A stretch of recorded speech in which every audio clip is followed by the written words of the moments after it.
First of all, we'll have a quick recap of what we have discussed so far. Okay, and today we will see Hadoop architecture.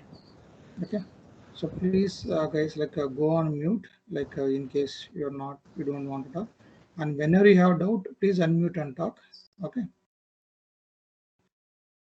okay, sorry for that.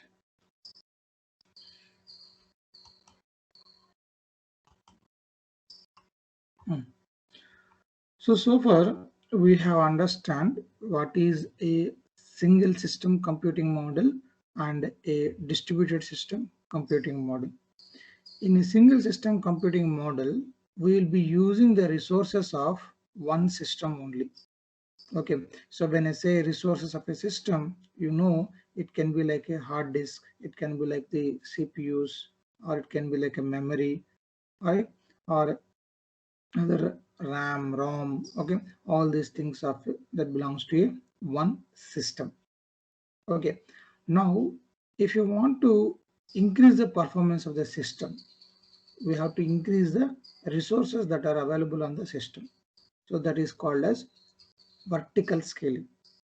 And the kind of huge volume of data we have nowadays with the organizations and the kind of demand that analyticals brings to retrieve insights from huge volume of data, the systems, the single system based architecture or solutions, okay, does not meet the requirements of the big data. They will be exhaustive. They cannot store that huge volume of data, or let's say like a petabytes volume of data, and they cannot process that petabytes volume of data on a single system, right? So this led us to go for a distributed computing systems. So what is a distributed computing systems? Okay, so like I mentioned in simple terms, okay, rather than using a one single system to accomplish a job, when I say job, let's say processing some data. So rather than using one single system to accomplish a job, we will be using multiple systems to accomplish that job. Okay, so here the work has to be shared. So how the work has to be shared, right? And we are we are talking about the big data, right? So like I mentioned, at a very high level, if you look, the big data poses two problems: how you can store that huge volume of big data, and how you can process that huge volume of big data, right? So the vertical scaling is not the solution to store and process huge volume of data. The solution will be the distributed storage and the distributed computing, right? So what we are doing as a part of distributed storage and distributed computing, right? So as and when we see the resources are not sufficient to store the data, we can add more resources to the system.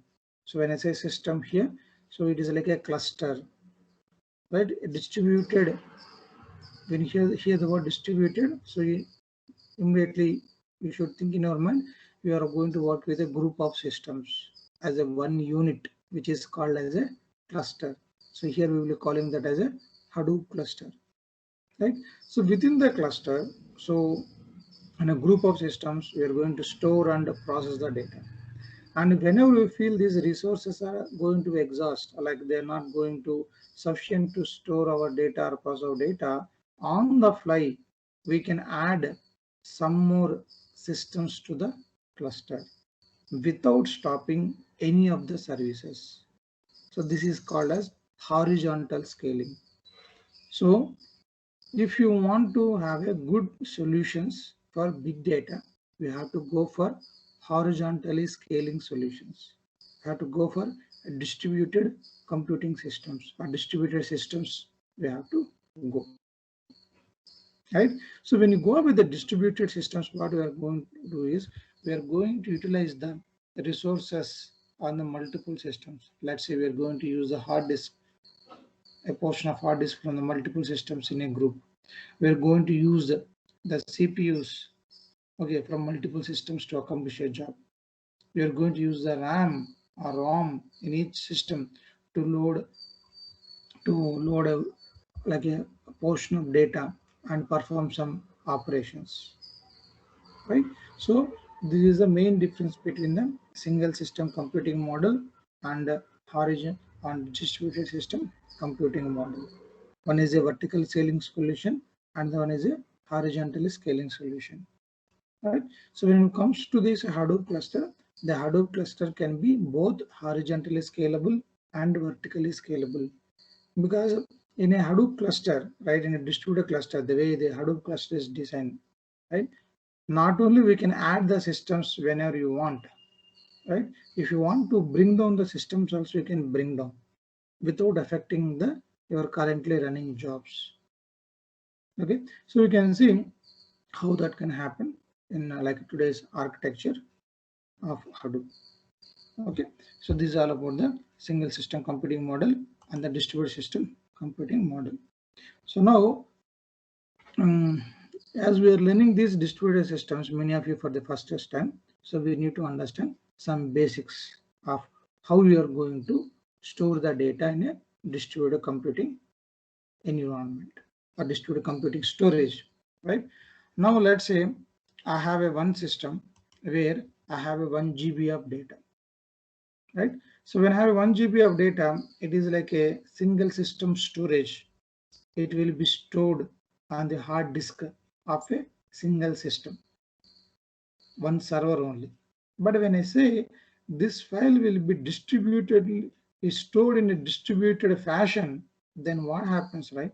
So this 1 GB file will be cut down into small blocks, small chunks, right? And these chunks will be returned to the multiple hard disks within your cluster.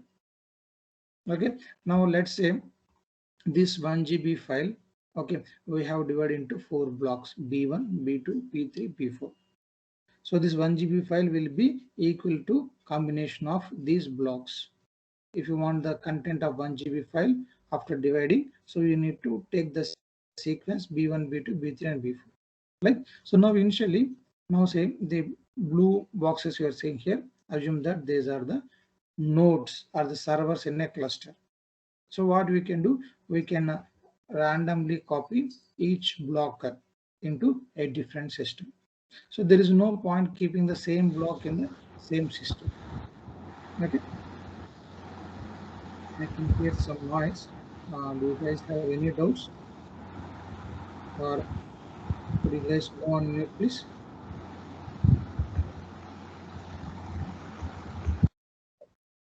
Yeah, thank you. So here, so we don't save the same block in the same system, like multiple copies of the same block in the same system. Because why you are going like for a replication here, in order to have the high availability of the data, even one system is going down. Okay, so here the 1 GB file, let's say for example, is divided into 4 blocks. Okay, now initially all these 4 blocks you can see in the pink color, I'm storing on node 1, node 3, node 4 and node 5. Okay, so now we cannot just rely with one copy of data on the on these systems. So what if node 4 has gone down? If the node 4 has gone down, my block B3 is not available. Right? When you go with the distributed systems, we are expected to have failures, and our framework should be able to handle those failures automatically. That's where the Hadoop system was intelligently designed. So here what happens, right? Whenever you write a data to a Hadoop system, right? Hadoop file system, the files will be cut down into small blocks. And when you write this data into the HDFS, each block will be replicated. Okay, so there will be 3 copies of each block by default. If you want to change to have 4 copies or 5 copies, you can have that. So that is called as an replication factor. Okay, so now each block will be replicated minimum 3 times and stored in the different nodes or different hard disks of the different systems in this cluster. Now let's say I have a block B1 available in node 1 and node 4, and it is there in node 5. If node 4 goes, still I can get the B1 from either node 1 or node 5. Or if I take a block B3, so if the block B3, if the node 4 goes, I can still get the content of the block B3 from the node 2, okay, and from the node 1. So this is how the data will be stored on the distributed file storage. So now here you can ask, where is my HDFS? So you can say on a single system, I know like my file system is sitting on top of a single hard disk. But when it comes to HDFS, where is my HDFS?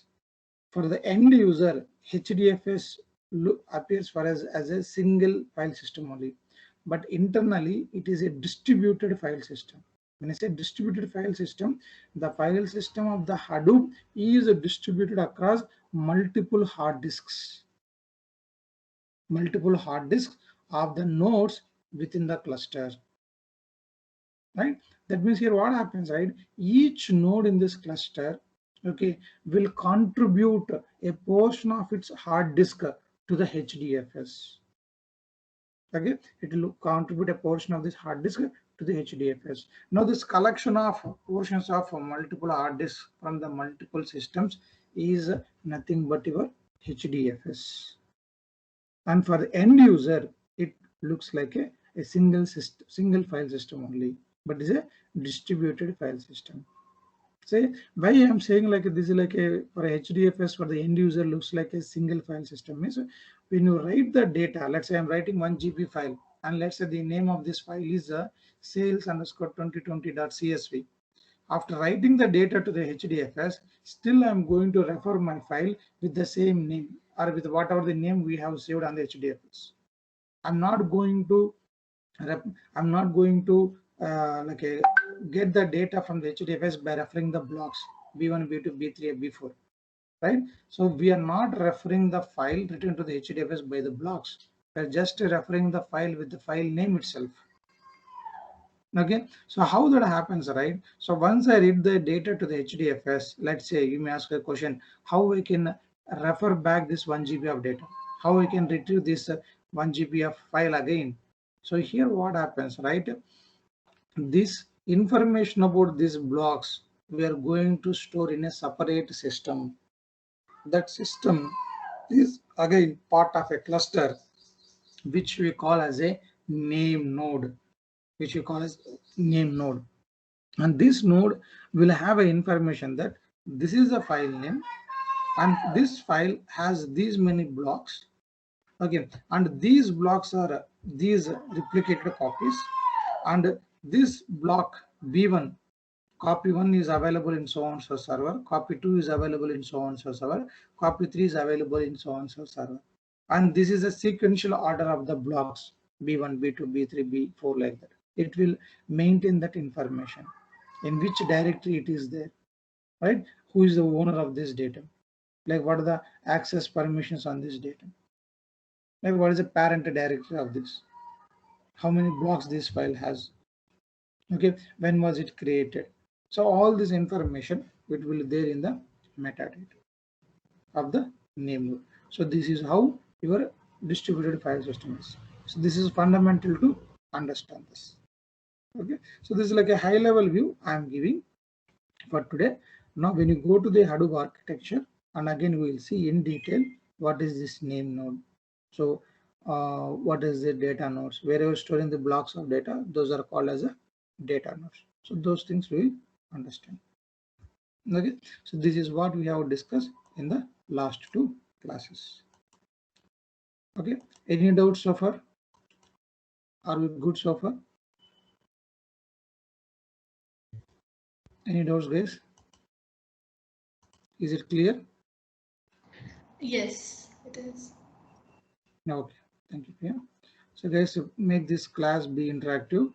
Okay, if you have any doubts, say you can raise your hand or you can just unmute and talk. Okay, so next let's move on to next topic. Now, how do you think of a Hadoop cluster? Because many times even the experienced people don't know backend how the clusters are created, because the clusters will be created by a separate Hadoop admin teams or some DevOps teams or some other people, right?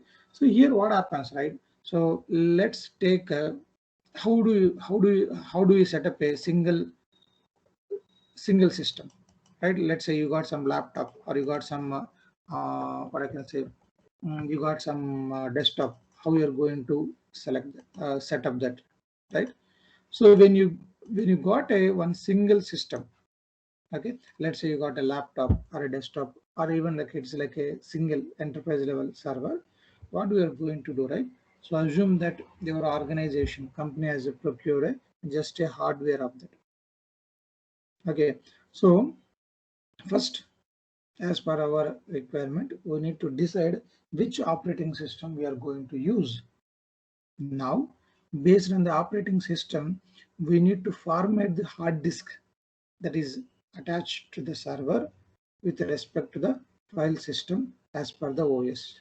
So we need to format the hard disk with some file system as per the OS we selected. Because if you look, right, so majority of the people so we have some like majorly two kinds of servers we can say. One is like a Windows servers and one is like a Unix servers, right? So in Windows servers, the file system is different, and on the Unix servers, the file system is different. Okay, so the developers of the Microsoft Windows system, so they have their own way of storing the files, retrieving the files, and storing the metadata of the files. And similarly, the the developers of the Unix, when they develop their file system, it has their own way of storing the files and storing the information of the files, right? So that's why you cannot run a Unix operating system on Windows based file system, and vice versa. You cannot run Windows operating system on top of a Unix file system. So the underlying the file system, okay, changes from operating system to operating system. So the hard disk we are going to format as per the file system, okay, of the OS choice, like a operating system we are going to install. Now, once we format the hard disk with a required file system, then you're going to install the required OS. And once the OS is installed, so sometimes we'll get some basic supporting tools and utilities or softwares along with that, or sometimes you have to go and explicitly install them. Right now, if you take this in an enterprise level, what happened, right? After doing these things, okay, your admin teams, they will be creating some host name, or they will be creating some IP number, and they will add these details in a DNS server. DNS means domain name server, right? So within a organization, if you want to access a system, your system will be there in the server room, server lab. You will be sitting at your desk. So from your desk, let's say from your laptop, you need to connect to the system. Now you can connect it with the name of that system, or you can connect with some IP number, right? So if you want to give an IP number and a host name, you want to recognize the system, these details has to be kept registered somewhere, and that is called as a DNS server. So in the DNS server, they will add this host name and the IP name.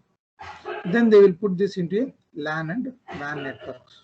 So simply they will add it to the your organization networks, right? Now you are also there in the same network, let's say your office network, and you know the IP number or either IP number or host name, and you have user ID and the password details, you can connect to that system. Okay, so that's the reason. So for each and every system, a host name and IP number will be created. This applies same for the servers in the Hadoop cluster also. Then we can open some specific ports for communication. Let's say if you want to connect to the system using SSH, if it is a Unix system, then port number 2020 has to be opened, and SSH services should be started on the system. or you want to connect to the system to FTP, then FTP uses port number 23 or 21. Or you are using a telnet, telnet will be on 21, SSH will be on 22, FTP will be on 23, or you want to use some any HTTP services, some default, some port number 8080 has to be open. So like that. So we'll be running those port numbers. Okay. So then we'll be starting some specific services, right? Let's say now my laptop is working, means it backend there are some processors running. These backend processors, they are called as services. So there can be print services, there can be monitor services, there can be like a Bluetooth services, there can be like a network services. So backend they will be continuously running. So for the operating system to work, or some of the softwares to work, right? So their services should be up and running. We need to start them. Sometimes what do you do, right? So we will have some start and reboot. So whenever you start your system, some services by default will start.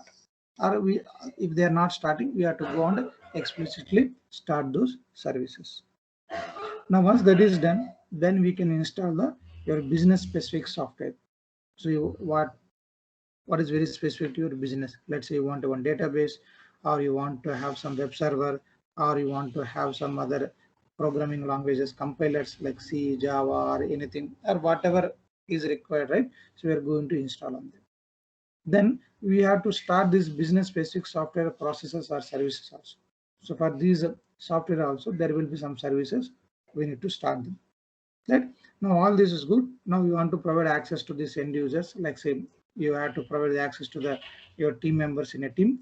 We need to create a user accounts and a passwords for them, and we need to share the host name and IP number. Then those people can start using those service systems. So this is how it happens to set up a single system. Right? Now the same steps we will follow in a cluster also. Right? So when you say cluster, again, it is a group of systems or servers or nodes. So people will be using these names interchangeably, node or a server or a system. Okay, so a cluster is nothing but a set of nodes or a group of systems. Right? So in general, in a real-time environment, so how do you do, right? So generally people will set up one system with all following all the steps. They follow one system and they create a some like a ghost image of that. So people will call the term as a ghost image or one image kind of thing. Then this image will be replicated on all the systems. So your administrators, they have some tools, okay, to burn this image into the multiple systems. They can do it in a parallel on a network. They have different ways of doing that. Again, you need to bother. So they will follow the same steps and they will do. Right? Now how we are going to set up an Hadoop cluster. So this we have seen how we are going to set up a single system, right? So now on each and every system, right, in our cluster, we are also going to follow the same steps. So now here what happens, right? So let's say assume that here I have a okay, I have each box here represent a one system, right? Now in this system, we follow the same steps as we discussed earlier to install all the like a required software, all those things. Now finally, if all these steps are followed, now we need to install our business specific software, right? So what is our business specific software here? So here is a Hadoop is the required software. So we are going to install Hadoop. Okay, remember this point, right? We are going to install the Hadoop software.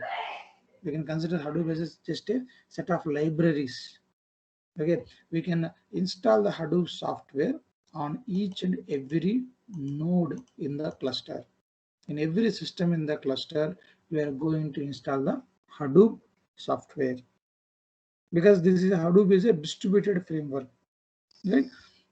Now, after installing Hadoop on all these nodes, we need to choose some systems to run some specific services. We have some specific services like a name node service, data node service, resource manager service, or a node manager service, right? We are going to start those services on the particular systems. Then once these services are up and running, now we can say our Hadoop cluster is up and running. Now I want to give access to this Hadoop cluster to my analytical teams, other data engineers, other data scientists. How I can do that? So your Hadoop administrators, what they do, right? So they will choose one system, one or two systems, and they install all the client required tools, and they create the user IDs and passwords for your team members in a one single node, and they share the host name and IP number of those node, right?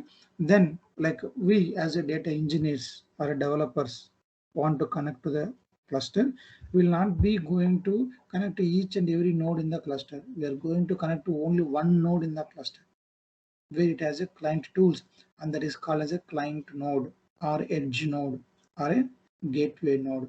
So you can call them as a client node or edge node or a gateway node. So this is how we are going to connect to one node in a cluster. And again, how you are going to connect, since in a real time, what are the Hadoop clusters we take, 99.99%, they will be like a Unix servers. And you know, the Unix servers will not have a graphically user interface like in a Windows operating system what we have. All these things will be based on the terminal based access we need to do, right? So in order to connect to these, connect to this node, which is in a your server lab, right? We need to use something like a SSH or a telnet or some remote desktop or some sort of that. Most of the time we'll be using an SSH, right?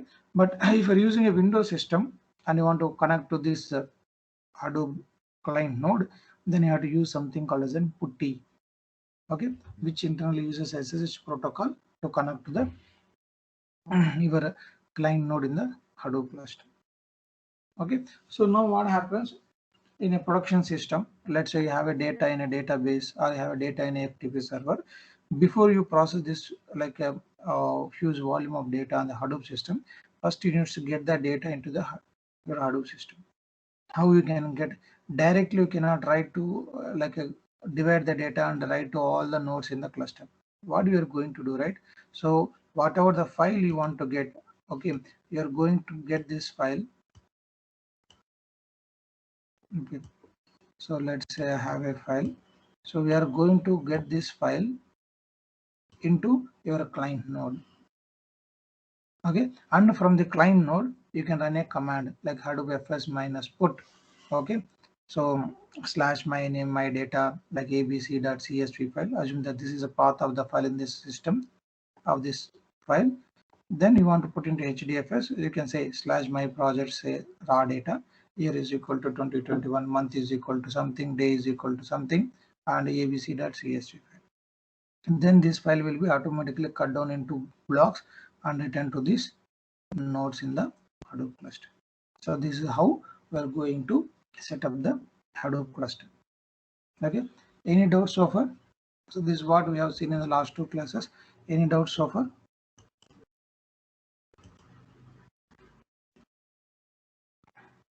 Are we good?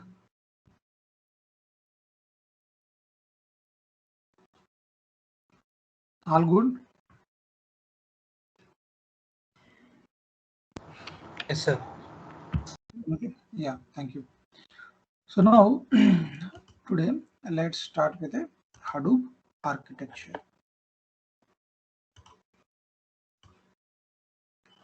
So we'll start with a Hadoop architecture.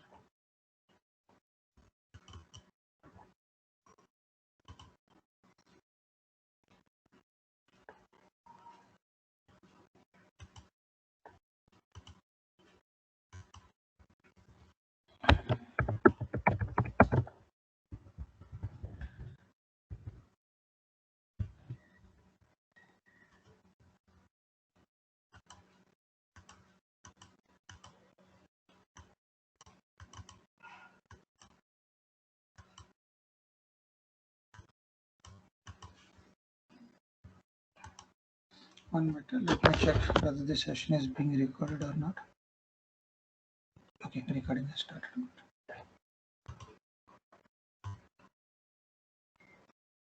Okay, so now today we'll start with Hadoop architecture.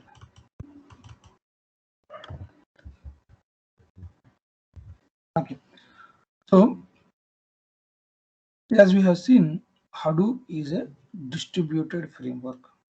Okay, so Hadoop is a distributed framework.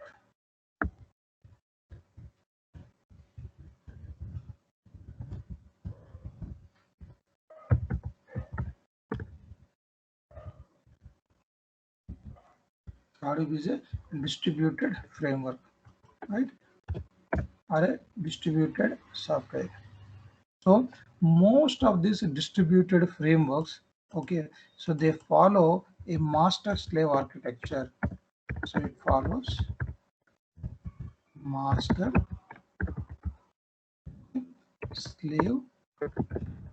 architecture.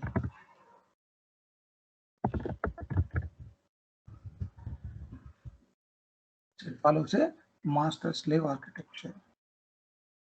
So what do you mean by master-slave architecture? So if you look into your Hadoop cluster, we have a different nodes where different services are running, right? So now when you're talking about this distributed systems or a cluster, just think of this analogy.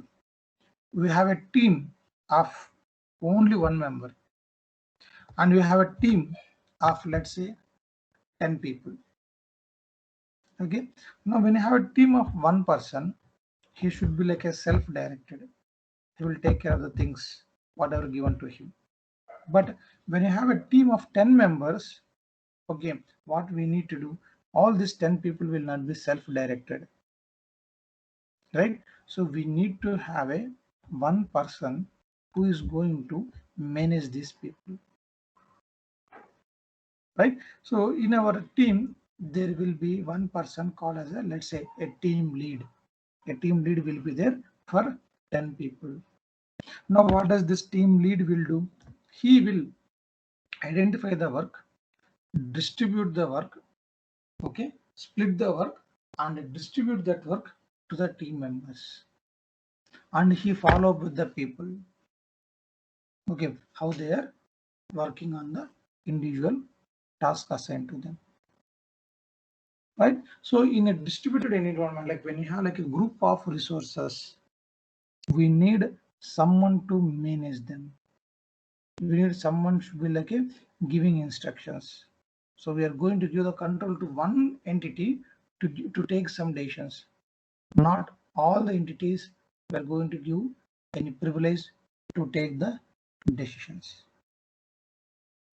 right? So that is a master slave architecture. So there will be one master and there will be multiple slaves, or we can call as a master and worker architecture. Some people don't like to call that as a slaves. Now they call as a workers, master nodes and worker nodes. Or some people call that instead of master, they call as a management nodes and the worker nodes. Right now, if you look at Hadoop, so Hadoop internally has a two components. One is a HDFS, Hadoop Distributed File System. Now, in order to HDFS to work properly, right, we need to start some services. So what are those services? So we need to start a name node service, and we need to start a secondary name node service. Okay, and we need to start a data node service.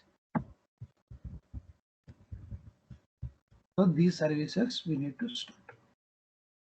Right, so we are going to start a processor. Since this is going to run on a backend, it is called as a name node service. Okay, so we can have one or more name nodes, but at a given point of time, only one name node service will be active. Okay, so I will come about this okay, these things later. As of now, we assume there is like a only one name node service, okay, and one secondary name node service, and multiple data node services. Multiple means they are spread across multiple systems, right? So now this will be running on a one node. Let's say, for example, that means one system. This also will be running on a one node, that means one system within the cluster. And whereas these data node services will be running on multiple nodes. This will be running on multiple nodes, right? So now if you go back here, okay, so if you see, once Hadoop is installed on all the systems, I will choose this system, okay, to run a name node. Now the system behaves as a name node. I'll choose this system, like say I'm like a Hadoop admin. I'll choose this system, this IP number, host name, to start a secondary name node service. This becomes a secondary name node, behaves as a secondary name node. On another system, I will start something called as a resource manager. And I have other set of systems where I'm going to start a data node service in each and every system. Now these becomes the worker nodes, and these becomes the master nodes, right? So if you see here,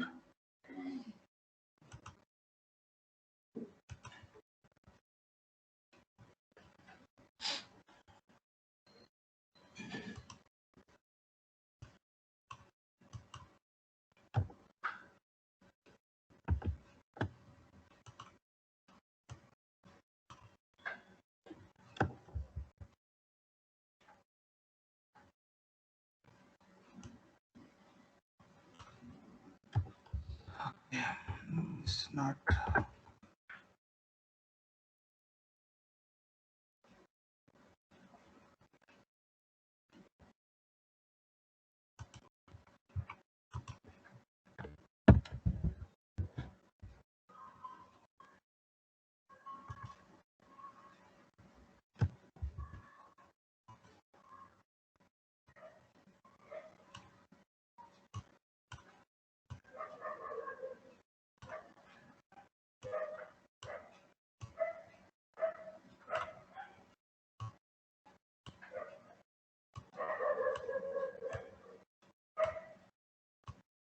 Okay, so the above ones, okay, I'll call them as a master nodes.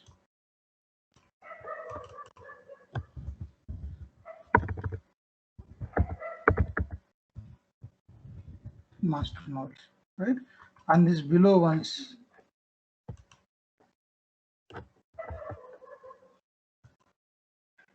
okay, so these will be like your worker nodes.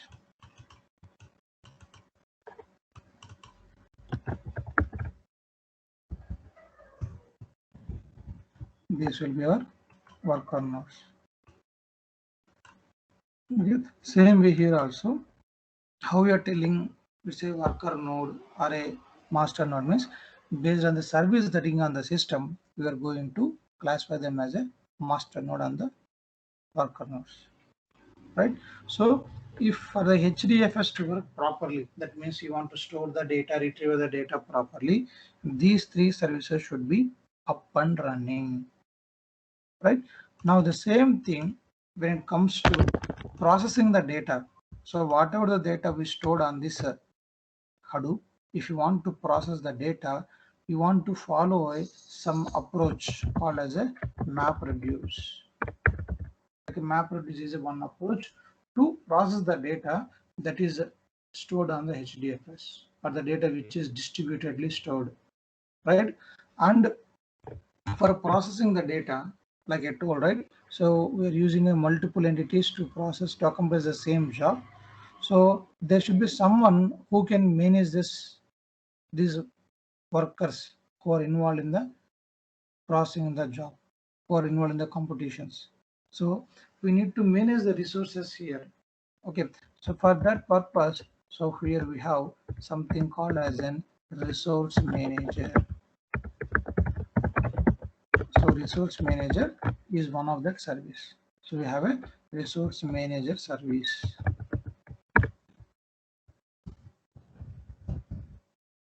Resource manager service. And again, this resource manager let's say it will be running on a one node, running on a one node. Then okay, there will be some systems which will actually taking a block of data and applying some your functions, your business logic or your code on them. Okay, so those systems are okay node manager systems, node manager systems. So on these systems, the node manager services will be running, and this node manager service, it will be running on a multiple nodes. It will be running on a multiple nodes. Okay, so in addition to this, so whenever you run jobs, since these jobs are being run by the multiple entities are involving accomplish this job, sometimes we need to look back and see how your job has executed, right? So we call that something as a job history.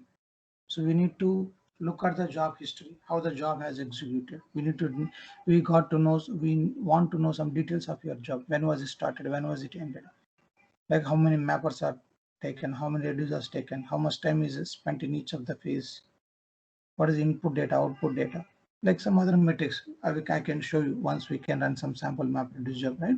So in order to maintain the job history, we have another process called as a job history server. Job history server. So this is like a again another process.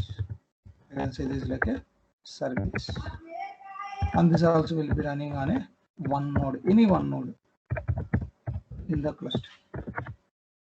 So in order to HDFS to work properly, sorry, Hadoop to work properly, these services should be up and running. When I say my Hadoop cluster is up and running or configured or it is on production live, that means these services all will be working like up and running. Okay, but in a real time, we may not get access to all the systems like I mentioned.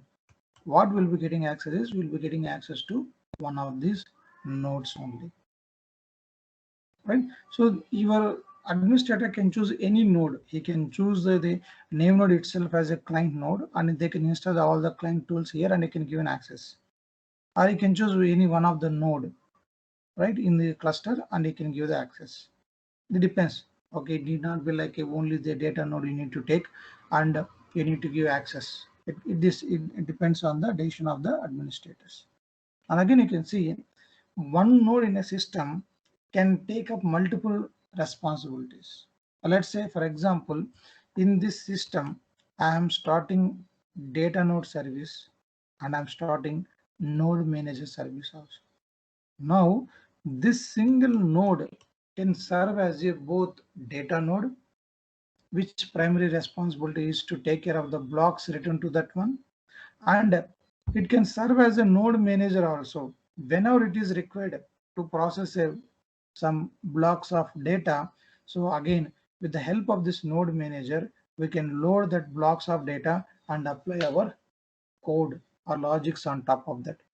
That means this worker node, okay, is responsible for both storing the data and both processing the data, right? It will contribute some of its hard disk to the HDFS, and it will participate whenever a job is running. Okay, some of the resources it can share to process the data.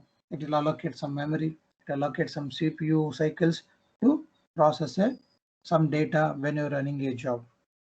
So based on the services that are running on a system, we call that system with that name, right? So generally to classify the systems, categorize the systems in a cluster, we can call them as a master nodes and the worker nodes. Or like I told, right, some people can call this as a management nodes also, right? We can call this as a management nodes.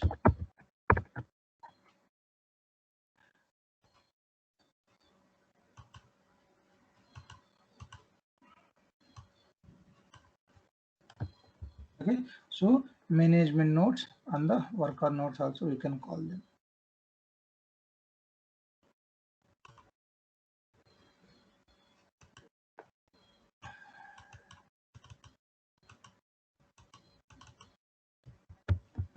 So we'll be hearing something called as a master, slave, or we can call him as a management or worker.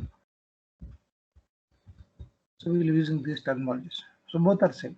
So initially, like in Hadoop 1.x structure, people extensively using the term called a master nodes and the slave nodes. Maybe from Hadoop 2.x, people changed that to like a terminology. People started using management nodes, okay, and worker nodes. Both will be the same. Okay, so this is a Hadoop architecture on a theoretical and a high level. So Hadoop architecture, like Hadoop as a distributed framework, it follows a master-slave architecture.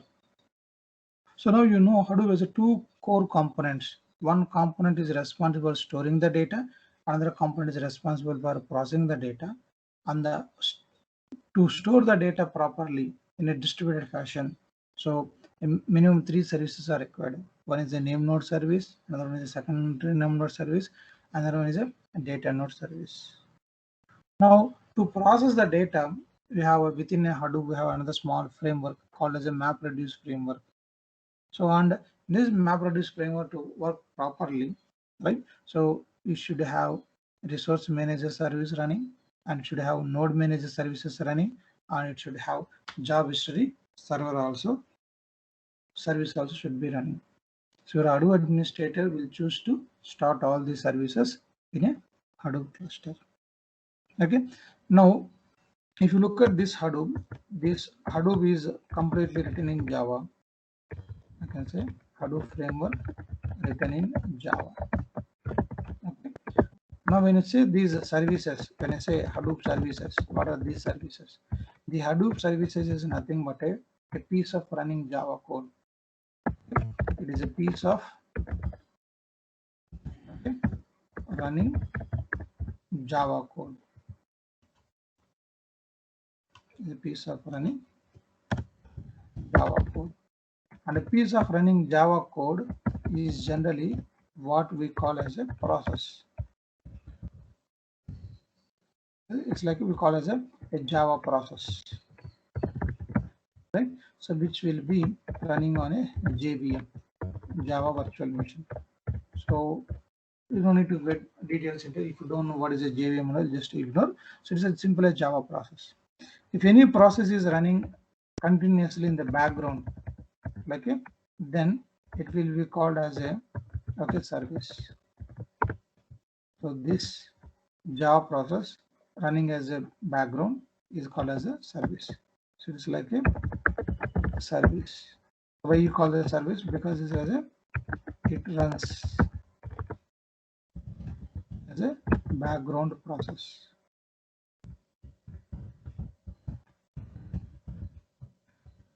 So as a background process it will run. So we call that as a Hadoop. We call it as a service. Some people call as a daemon services. Yes, are you able to hear me? Yes, yes, sir. Okay, I quickly felt that I lost power. Okay, thank you. So these Hadoop services, as I mentioned, like Hadoop as a framework or as a software, it is written in Java. And when I say we are running these Hadoop services, it's nothing but you're running a piece of Java code, right? All these are like a Java, you know, right? These are OOPS concepts. All these are classes or something. So you're going to create an object of a class and running that object. So when you're running some Java code, it's basically called as a Java process, right? If you want to list this Java process, we can use some command called as a JPS. Okay, so the JPS command will help us to see the Java running process, right? So since our Hadoop service also running as a Java process, it will list down those process. I will show you that. When you're using the JPS command, what and all will show. And we call this as a services because these Java process will be running in a background process as continuously they're running. So that's why they're called as a services. Okay, so these are nothing but your Hadoop services. Okay, so now you want to check them, right? So based on how we are starting these services, we can have this Hadoop in a 3 modes. So Hadoop can be configured in 3 modes. One is like a local mode. Okay, another one is a pseudo distributed mode.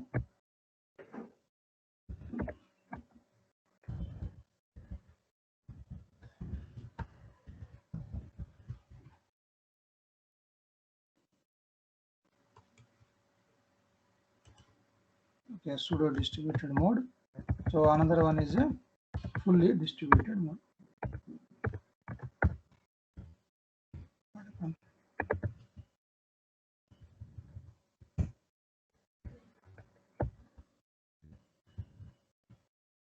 In distributed mode, or you can say fully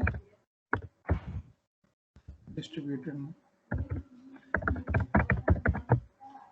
Right? Now let's start with a fully distributed mode. So what is a fully distributed mode? One minute. Yes.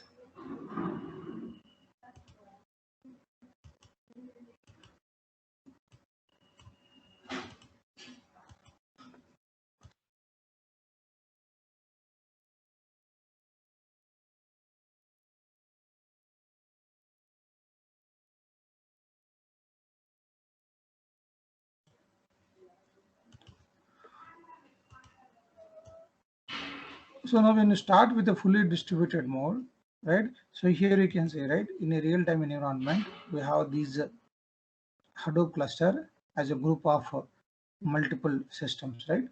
If you're running these services separately in separate nodes, then it is a fully distributed mode. Your services are distributed or running across various or multiple nodes. So that is a fully distributed mode. In a real-time environment, what we'll see in an organization will be fully distributed mode of Hadoop configuration. So we have another thing called as a pseudo distributed mode. Pseudo distributed mode means, like I mentioned right here, in one of the, based on the services that is running, that system will take all these responsibilities, right? So now what I can do, right? So within one system only, I can go and start all the services. Within one system, I can go and start a name node, I can go and start a data node, I can go and start a resource manager, secondary name node, and I can start a node manager. So when I start all the services in a one single system, it becomes like a cluster of one node, right? So generally in a real-time environment, we will don't have a cluster of one node. But when we can have a cluster of one node, like when you want to develop something or when you want to test something, right? Or when you want to do some small POC, at that time we'll be using a pseudo distributed mode of Hadoop. A pseudo distributed mode, it's a distributed mode, it's a pseudo. That means it mimics as if it is a distributed, as this that framework is working in a distributed mode. So if all your Hadoop services are running in a single system, as separate services, they're running on a single system, then it is a pseudo distributed mode of Hadoop. When all the services are Hadoop, they are running across the systems in a cluster, then it is called as a fully distributed mode. And in a local mode, what happens, right? We don't have the multiple services running as a like we all the Hadoop services will run as a single process, single Java process. So in a local mode, all the Hadoop services run as a single Java process. And the file system here it is uses is the local file system. So whatever your operating system, we are reserving some space for the local file storage, right? So that itself becomes a file system in the local mode. But some of the features of the Hadoop will not work in the local mode. So that's why generally we don't prefer to use the local mode. So some people sometimes they can be used to do some testing and all, but okay, we prefer to go with a either pseudo distributed mode or we can go with a fully distributed mode. right? Now I do right. I'm going to give some virtual machine to you to practice Hadoop bundle. So that virtual machine which I'm giving is a pseudo distributed mode. It works in a pseudo distributed mode because within the one system only all these services will be up and running. All the services will be up and running in the same system. Okay, so now let's see these things. Okay, now I'm going to take here in my system VM player.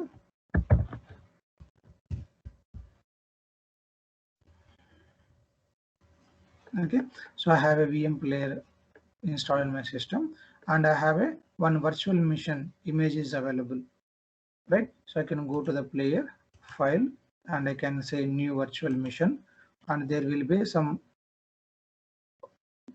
image will be there. So that image we need to select it here. So we can choose. Okay, 1 minute.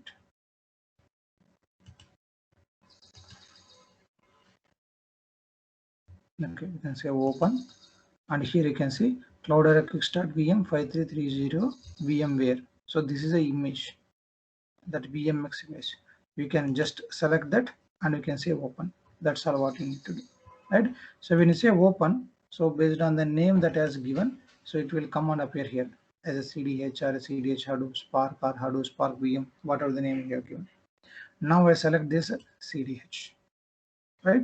So after selecting the CDH, what I can do is I can go on to start this server. You can say play virtual machine, or you can say you can click here also power on. We can power on this virtual machine or play this virtual machine. Okay, so this is like currently this state is powered off and it has a OS Red Hat Enterprise Linux 64. That means we have a RHEL.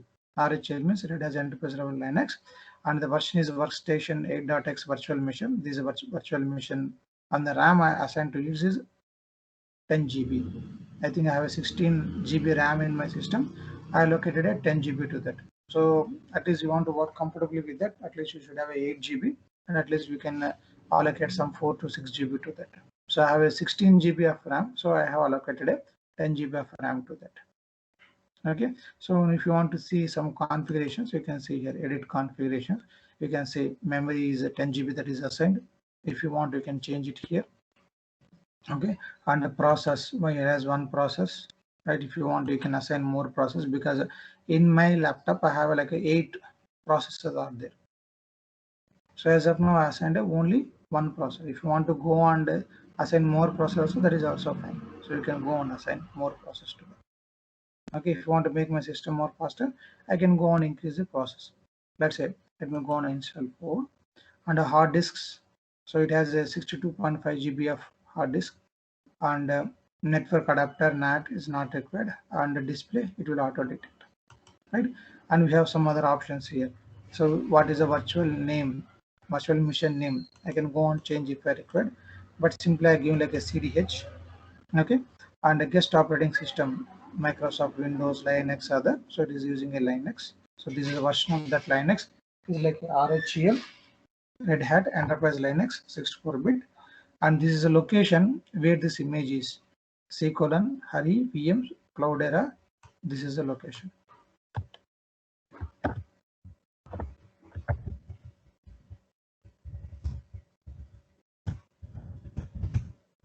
So this is a files. All this is like some VMDK files. But when you open it, it will open some VMX or VMXF files. It will automatically detect. We don't need to bother. Just we need to extract these files. Okay. So these image files are available in this location. It is browsed from there. So now if you want to start, just I can say start, power on. So enter full screen mode or report battery information to the guest. So all these things we can have some like other shared folders, VM tools, Unity, and auto login. So a few things are put it here. Okay. So now what I do, I just cancel this, and I will just select this and click on start. Right now, this system is like a, my base laptop is having a Windows operating system. On top of this Windows operating system, we have a one virtualization software that has installed. That is nothing but a VM system. Now you can have something like a Docker or a VMware or Oracle VirtualBox. These kind of things we have. Or if you are using a Mac OS, like it's like a Fuse, Oracle Fuse or something is there. That we need to install that.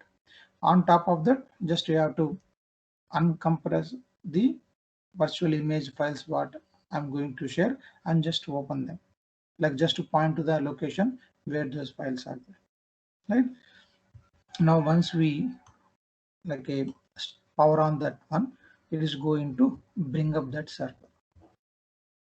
Okay, now this server is configured in such a way that there is something like a startup scripts, some boot scripts or startup scripts will be there. These boot scripts, whenever it is restarting the system or starting the system, in the beginning itself it will go on to start some services. Okay, so here the Hadoop services are also will be started automatically whenever you start this one. If you want, you can disable that also. Okay, but let's have them to be started whenever you start this system. Just spare some time before it opens.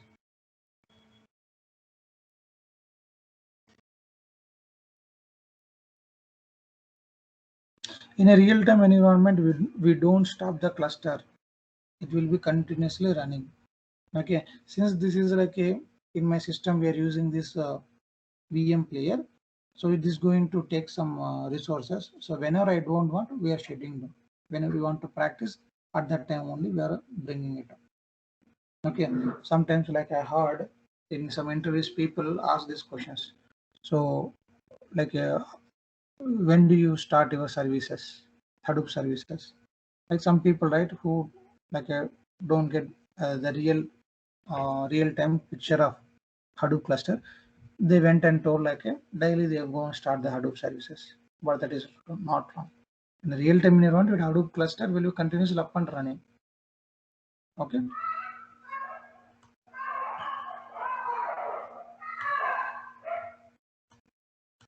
So now this is bringing up the system. So this is CentOS, which is like a community edition of the Linux. So that's why you're able to see as a graphical user interface here. But in a real-time environment and all, we don't have a graphical user interface. So what we'll be having is a IP number of this, right? So if you want to use a connect to the system, right? On a Unix system, you can give a command called as ifconfig. If you give ifconfig, it will give the internet address. This is like IP address, right? So assume that the system is there in our server room, right? Now I have my laptop. How I can connect to this, right? So now I know this is the IP number of that, or this is the host name of this. So quickstart.cloudera is the host name. Okay, and here you can see for this host name, this is the IP number that is attached. Okay, in a real time, if you want to know the IP number or host name, so we'll be using something like a NS lookup. If you're using a Windows system, right? So there is something like a NS lookup. You can use this. With this NS lookup, you can give the like a IP name or host name, then it will give the address. Okay. Now let's say NS lookup google.com. See, whenever I do some search something, so this will go to the google.com, right? And this is the address of that google.com server is going to hit, because this google.com in a public domain. So we are going to hit this, right? But when you see our servers in a cluster, they will in a private domain. This means they will be within the domain of your organization, company. So we'll get a respect to IP number or host name. So when I say google.com, so this is where the request is going to hit this server 142.250.196.46, right? So similarly here also we can have a host name and we can have a IP number. So now in a real-time environment, so your administrators or your colleagues will be, when you're onboarding into a team, they will let you know these details. Okay, you can use this IP number, you can put it in some place. Then whenever you want to connect, so you need to raise a request to your Hadoop team or data governance team. Then they create a user ID and password. Then you can connect to that. So how you can connect to that? So to connect to that, we are going to use something called as a PuTTY. So there will be a PuTTY tool. The PuTTY.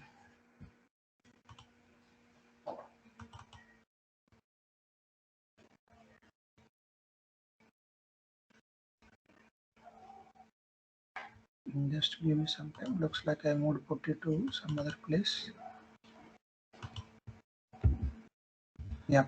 So this is like a PuTTY.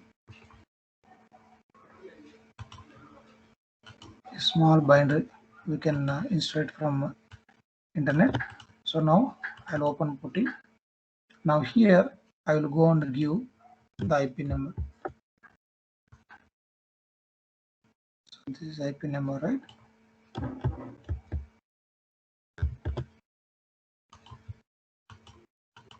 I'll go and give this IP number, and I'm going to connect to this system using SSH on the port number 22. Okay, so now after giving this IP number or host name, I can say open.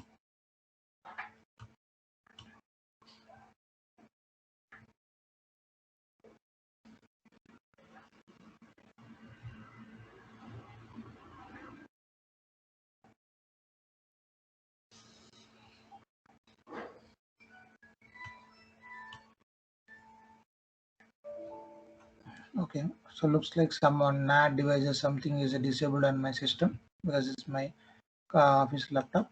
So generally, once you connect here, no, so here comes a username. Now you have to give username as a Cloudera, because with that Cloudera as a name, we are going to connect to the system, and the password is again like a Cloudera. So when you use a Cloudera and Cloudera, then you will be connecting to that system. Okay, so let me try with another thing also. So do have SSH here, and SSH minus P minus P 2022.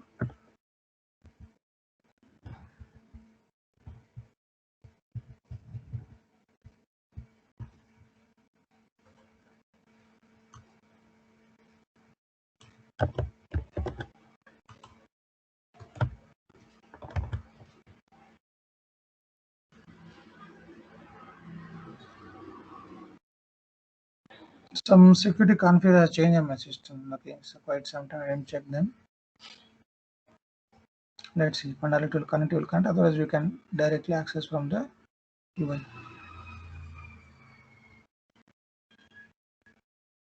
Okay, so looks like they have disabled. Let me try another one. Momo extra.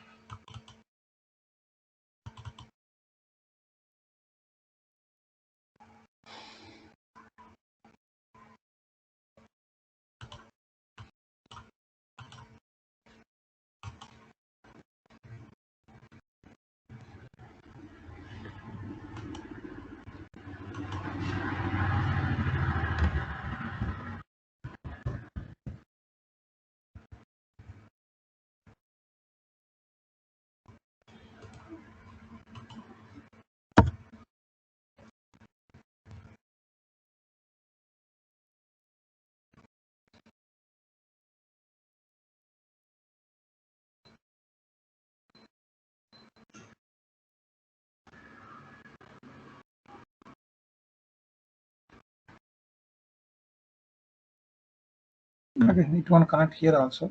Okay, just leave it. Looks like they have disabled some settings on my systems to not to connect this. That's okay. But in the real time, right, we'll be using either PuTTY or one of these tools to connect to that. So that's simple. Just it will prompt the user ID and password, then you'll be working. So once you got that one, right, it will be same as this. Let's say you got a terminal like this. Okay, now this white screen, what you're doing, it's like a terminal. Okay, you'll be working in a terminal. Now here, so I mentioned that this VM image is going to work as a one node Hadoop cluster, as a pseudo distributed Hadoop node cluster. So now when I say Hadoop fs minus ls slash, so we are going to list the files in the root directory of the HDFS. So these are the files in the root directory. Now whenever I say Hadoop fs minus ls, it is working. That means how it is working, backend the Hadoop services should be up and running. How I can check them? We can check them by using a command called sudo jps. Sudo means it's like in Unix, right? It's like a, we are going to run as this command with a super user, like a root user or admin user. So I'm going to give the command like a sudo, then jps. Jps means it will list the Java processes, right? Now when I say sudo jps, so here you can see there is a node manager process running, data node service is running, resource manager service is running, job history server is running, secondary name node is running, right? You have a name node that is running, and job history server is running, right? So these are the some of the services that are required for our Hadoop to work properly. And I didn't started this, right?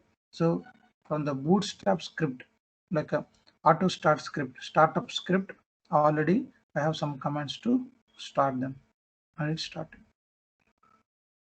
Okay, so this is how we can like see the services that are running on the Hadoop cluster. But since this is running in a pseudo distributed mode, one node, when you give sudo jps, it is listing all the services. But in a real time, if you get an access to in a client node, and the client end is just a worker node, you may see only, okay, node manager process and the data node process. Because on that particular node where you are connecting, right, client node, that can be like a only worker node, only these two processes will be running. So that does not mean like other services are not running, because the other services are running in the other nodes in the cluster. Okay, for you the simple thing is, as long as if you do something like a Hadoop fs and you are able to run any of these commands, so that itself will, if it's working fine, that itself will give a like a indication that your Hadoop is configured properly.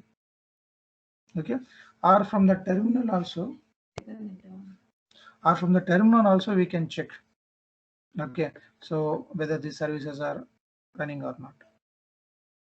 Okay, now let me open a browser here, and if you say Cloudera, this Cloudera has a Cloudera manager.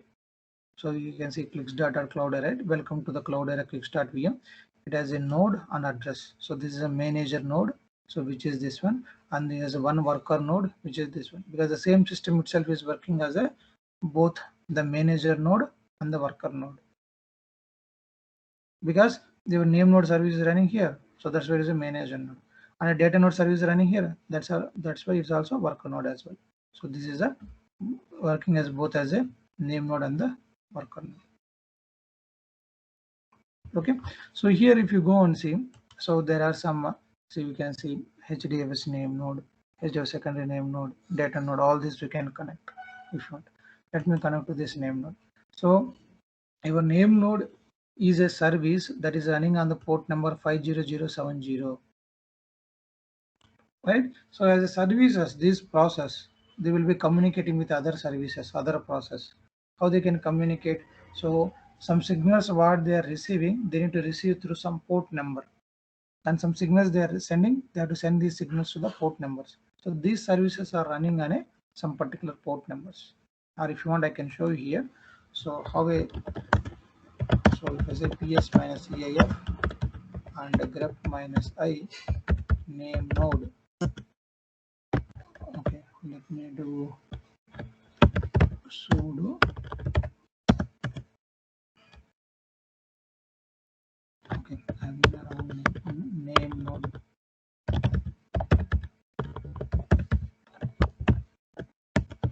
See, this is the actual process that is running as a name node. So there is a one name node and there is one secondary name node, right? So this is the actual command that is running in the background. Sorry.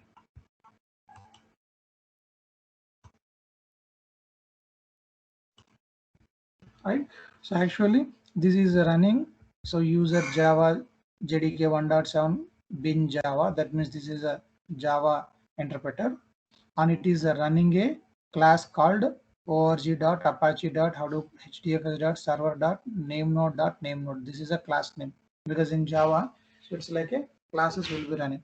So this is a name node class we are running, right? So with that, these are other options that we are passing to this minus d proc name node minus xms. So some memory we are allocating 1000 MB of memory we are allocating, and some other locations for logging all these things, right? So you can see this is your name node service that is running, and it will be listening in a port number 50070.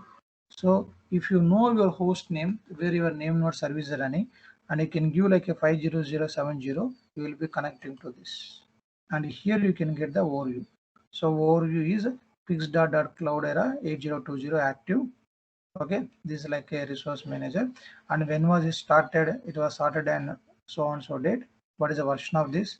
Like some compile cluster ID, block pool ID, some blah blah blah. Then this is a some summary. Security or safe mode is off, and it has a 2084 files and directories. Okay, 1070 blocks. So that is equal to 3154 total file system objects, because this is like a with replication it has become this number. Okay, heap memory is 35 MB you are using out of 150 MB you have assigned, something like that. And heap memory is like 1000 MB you have assigned. And what is the configured capacity, DFS capacity, non-DFS use? Like I told, no, let's say I got like a hard disk of size 35 is how much 36 GB. So out of 36 GB, okay, configured capacity, sorry, 29 GB. Out of 29 GB, so we have used almost 7.88 GB for the non-HDFS use, that means local system use. And DFS remaining what we have used 20 GB. So we can store data up to 20 GB on this VM player like that. And out of this 20 GB, how much of HDFS use? It's just 0.85% that is used. How much remaining? 72% is remaining. Okay, so you can get some information. Number of live nodes. There is a one live node, and the decommission nodes are 0. That means like commissioning means adding a node to a cluster. Decommissioning means removing a node to the cluster. So as of now, we have only one node. So that's why it's showing as a one node. Dead nodes, like is there any node that is a part of the cluster is not up and running? So we don't have any dead nodes. That's why it's showing as a 0. And number of under replicated blocks 1. So looks like one block is under replicated, and the number of blocks pending for deletion is 0. That means all the data on the blocks we stored on the system, they are like intact. Okay, and this is a name node general status. So whenever you perform any name node operations, the information will go to some edit log. I will explain this process like tomorrow we'll see the detailed rewrite process. So that edit log location is this one, and the name node storage. So this is the storage. So where whatever the metadata that is required for this name node, that will be stored in this location /var lib hadoop-hdfs cache hdfs dfs name. So the metadata like image and the edit logs will be stored in this location in the name node service wherever it is written on the host name. Okay, so these are the some of the details we can get. Now we can click on the data nodes. So this is information of the data node. So this is the name of the node fixed.cloudera, and this is the IP number and the port number on which it is running, right? Admin state in service. So capacity is 29 GB. So some blah blah some information on this. So there is no decommissioning node. Similarly, snapshot. That means like I told, right? So there will be a secondary name node which will be connecting to the name node at regular intervals at time and taking a snapshot. Since we configured in a pseudo distributed mode, so as of now we don't have any snapshot that is taken. and startup process. So it is using some like internal checkpoints, safe mode, all these things to ensure that what are the files we have showed, so they are like a properly stored on the system. And whenever you're starting a name node, the name node has a metadata, right? So that metadata is coming from this FS image. From this location, it is getting the metadata of your Hadoop cluster. That means what are the blocks, what are the block IDs, that details that you are going to get from this file. Okay. And other utilities we have. So browse the file system or the logs. We want to see the logs, we can see. Now say when is the browse the file system. So this file system is nothing but your HDFS, right? So do you remember when I give Hadoop FS minus ls, it was showing these directories, right? So Hadoop FS minus ls slash, that means root directory. Under root directory, I have a directly called DVS, Hari, HBase, HM data, lookup data, OG, Solar, all these things, right? Now when I click on browse HDFS, right? So here also you can see, right? There is a DVS, Hari, HBase, all these things. Same thing you can see, right? So if you have connected to the client node and you can want to access the HDFS from the command line, then you can use this command Hadoop FS command you have to use, or we can use HDFS also. HDFS FS minus ls slash, either one of this we can use. Okay, it is a DFS.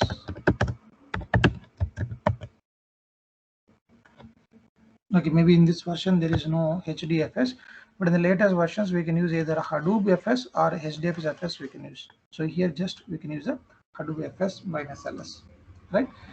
And the same thing we can access it from the browser also. So you know the host name and you know the port number and you can view this, right? So from this you can access this one. So if you want to go inside this directory, let's say I want to go inside this directory Hari. So within Hari there are two directories, data and test. If I go inside data, again I can see there is a file. So cricket score, I can see some data here. If it is small volume of data, it can show up. See, block information, block 0. So this is a small file I stored, it has only one block. So this is a block ID. So this is a block pool ID and generation timestamp. This is the size of this file. So availability on this, so on so node. If I store a big file, let's say some 1 GB file under, then I can get like instead of block 0, I can get block 0, block 1, block 2, block 3, like multiple blocks I can get it here. A very one small file, so I'm going to get only one block of data, so it can show you this block information as well. Okay, so all these things in the real time is not important. So end of the day what we'll be looking is, so what is the path. So this is like a slash array slash data slash cricket underscore scores on this cricket score dot text file. So this is what you need to remember.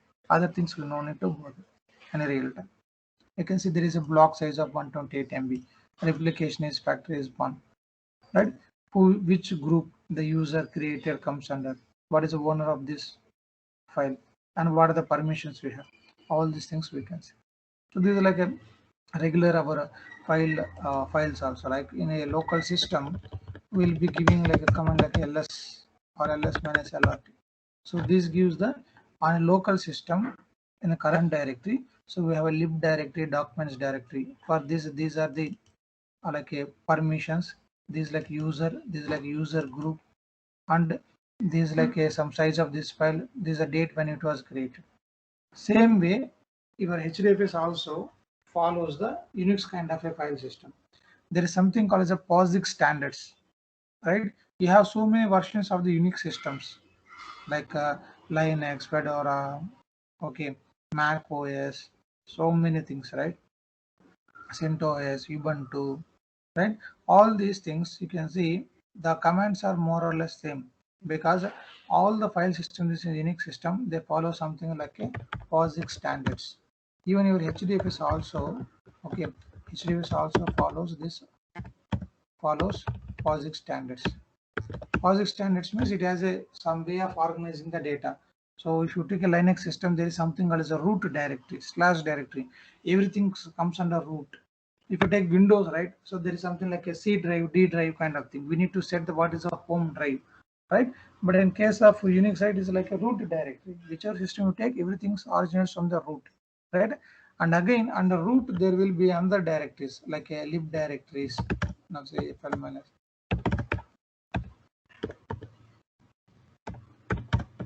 Okay. Again, under this root directory, there will be bin directory, boot, dev, etc, home, lib. Okay. Mount points, opt, proc, sbin, var, temp, user, like this it will be there. So this is the structure of the file system in a Unix systems. So even your HDFS also follows the same thing. So if you say Hadoop fs minus ls slash, so on the Hadoop root directory, so this also has a slash var directory, slash user directory, slash temp directory. Other things are we created. These things are we created.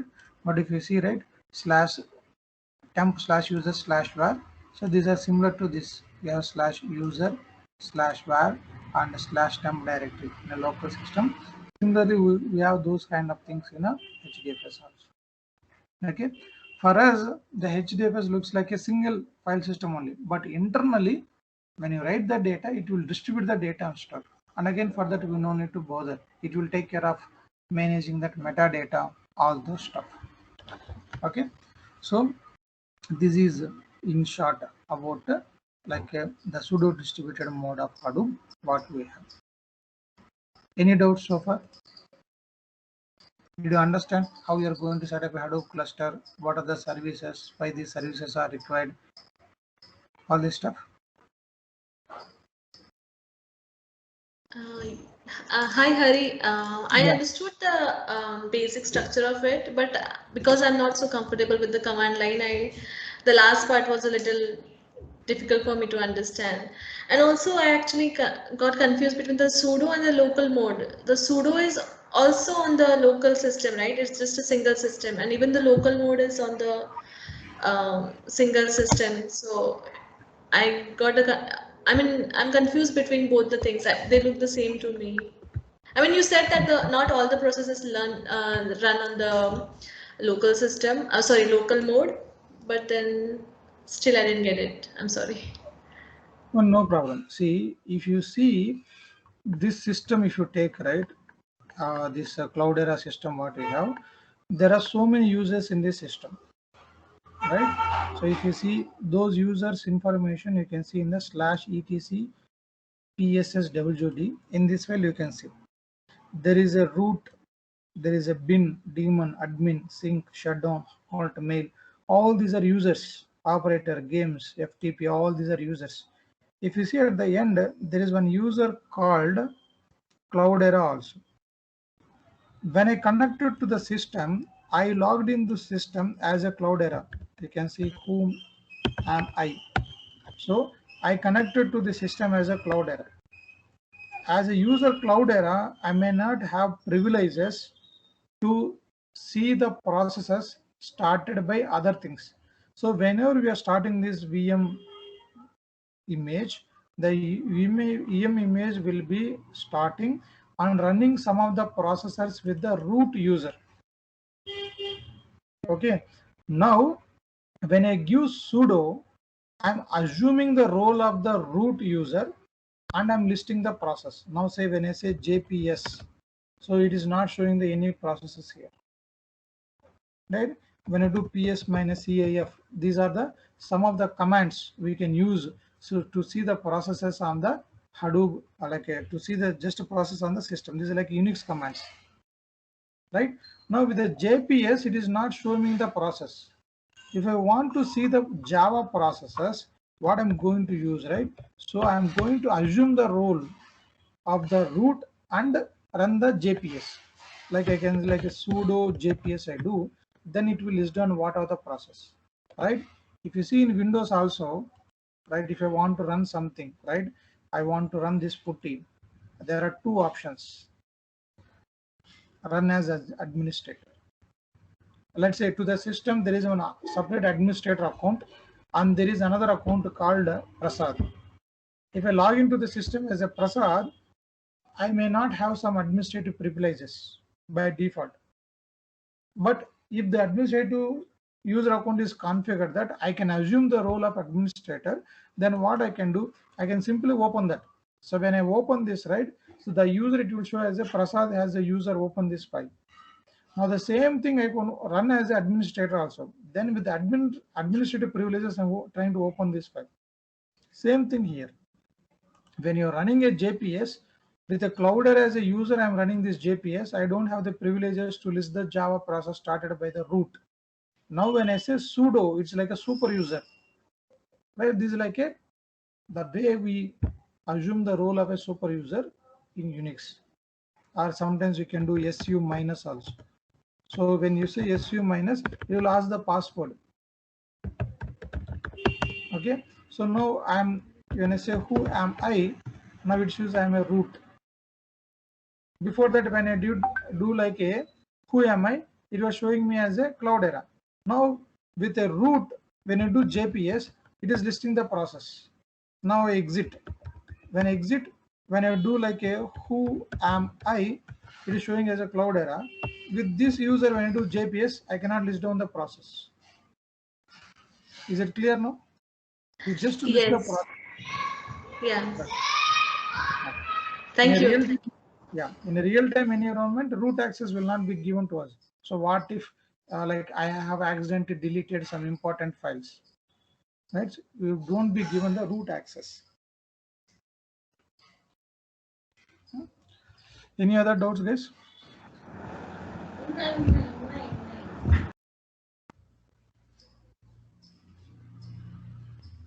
Any other doubts?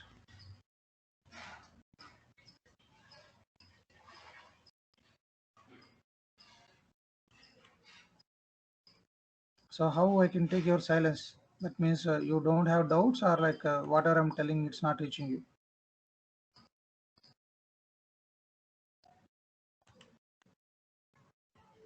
Guys, are there? Any other doubts? Shall we wind up for today?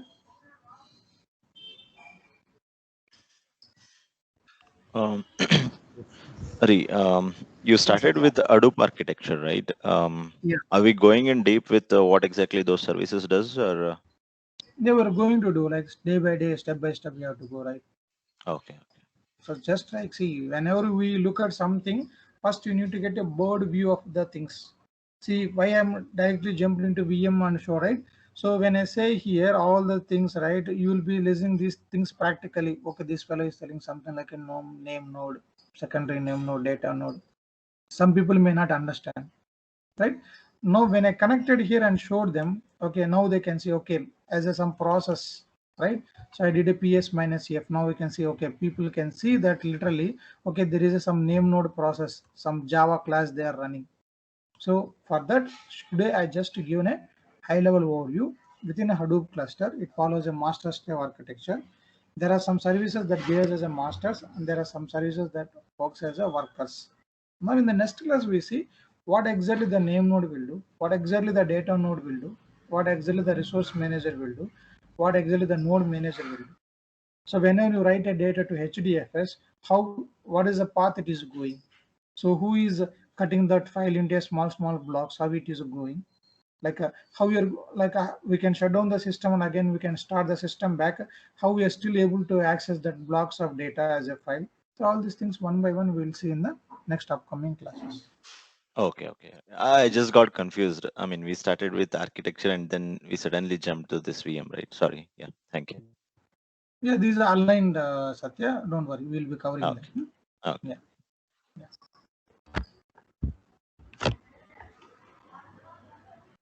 Any other doubts, guys?